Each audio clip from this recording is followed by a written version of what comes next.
I'm Sarah Carey, the editorial director of food at Martha Stewart, and today I'm gonna make something with the pantry staple, canned tomatoes.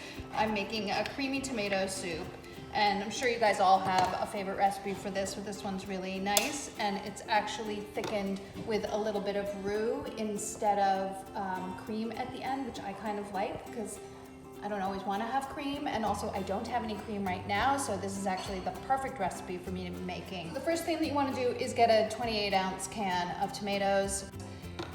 Your favorite brand is great. Whatever you like, whatever you have, whatever you can get. 2 cups of chicken broth, some flour, an onion, and some garlic.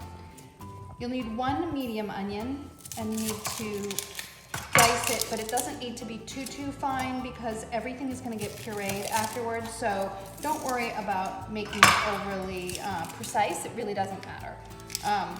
I'm telling that to me because I'm always making my dice the smallest dice that I can find / mince. That's just who I am, but I'm going to try to remember this time that I don't need to do that because it cuts down on prep time. Oh, Hayden, you were sleeping before. You can do the next one. Today, my special guest videographer is Michaela. Say hi, Michaela. Hi. I am going to cut up my onion.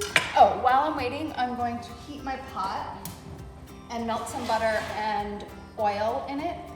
This is the pot that I've been cooking my bread in, so you can see it's kind of a disaster, but that's what makes it great. It gets like this when you put it in really high heat for a long time to preheat for bread. Okay, 2 tablespoons butter into the pot. Can you get in the pot, babe? Mm-hmm. And 2 tablespoons of olive oil.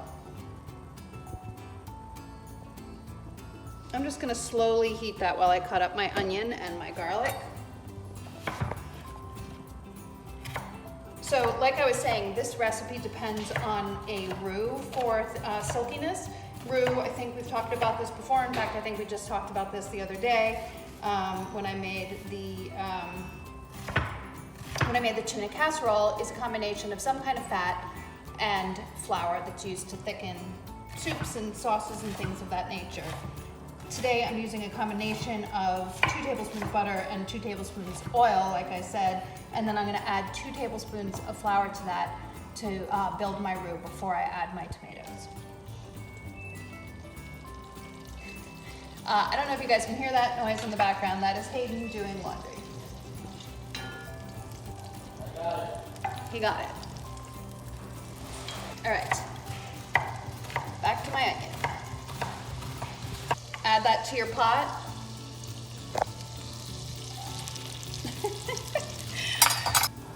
So you just smash and peel the garlic. Like I said, I'm just using what I have left from this head. I don't really want to waste anything right now. I feel like in my more wasteful old days, maybe I would have thrown this away, but today I'm going to use it.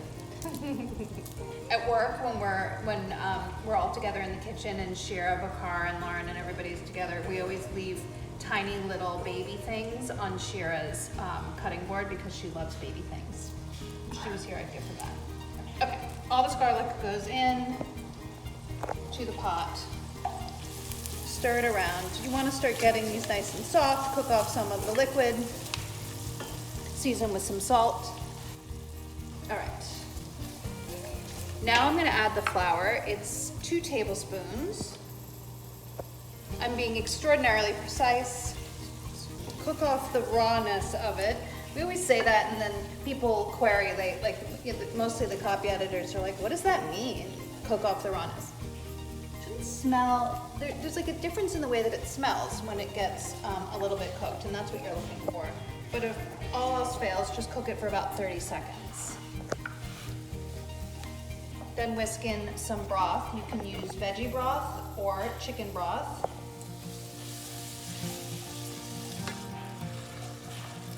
Gradually whisk this in. I'm saying whisk, but as you can see, I'm using a wooden spoon because I've said it before and I'll say it again. I don't want to wash more than one thing. And also when you use a whisk and there are onions, they get caught in the whisk.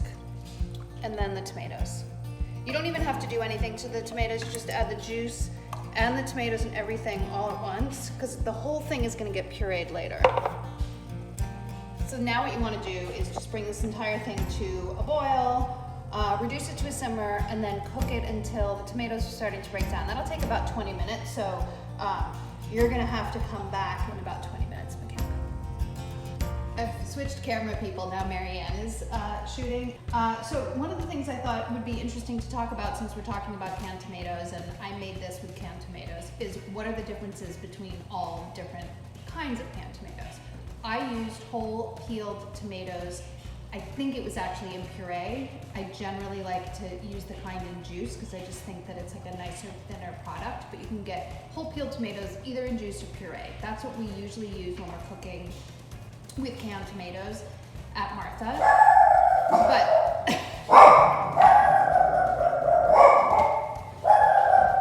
sorry about that dog interruption. Okay, so whole peeled tomatoes either in juice or puree, that's what we normally use. There's a lot of varieties. You might have your own personal favorites. Diced tomatoes are little pieces of tomato. They're already cut up. I think a lot of people consider this to be a shortcut, but I actually find them kind of hard.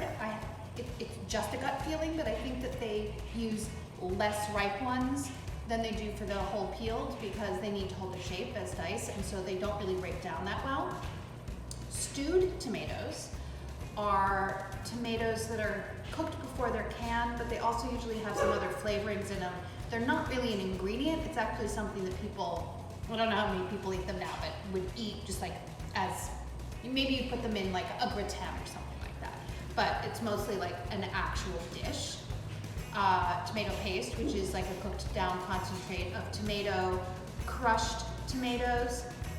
It's usually a combination of like crushed tomatoes in a puree. It's kind of thick. A lot of people use those for sauce. I prefer to still use whole peeled tomatoes and crush them myself. My dog. So anyway, these were whole peeled tomatoes in, I think, puree, not juice, but I think it's gonna be just perfectly fine. If you're looking for other things to do with canned tomatoes, we do have a lot of recipes on the site. We use them in other kinds of soups. Like minestrone, we'll chop up a little bit and put them in rice dishes, to cook clams and mussels, to make chili. I just made chili the other day and I used a can of tomatoes. I like to puree some whole peeled tomatoes, puree them a little bit, add a little bit of crushed garlic, olive oil, and that's what I use to spread on my pizza as a pizza sauce. It's not even cooked.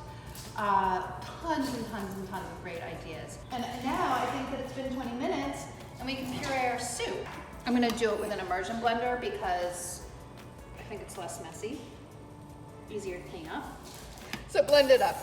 This was actually supposed to have some fresh basil in it, which I don't have, so I left it out. If you have fresh basil, you can use it.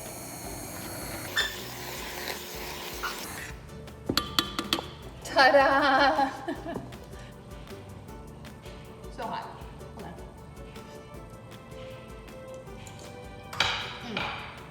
Needs a little salt, needs a little pepper. I think that I'm going to serve this with some chickpeas in it because that will give it a little bit more oomph and some protein. You can serve it obviously with grilled cheese, everybody knows that. Delicious toast, crumbled up corn chips on top, something like that, whatever you have on hand. There is no pepper in my pepper mill, so I would add pepper. Any of those things would go great with this tomato soup. Give it a try.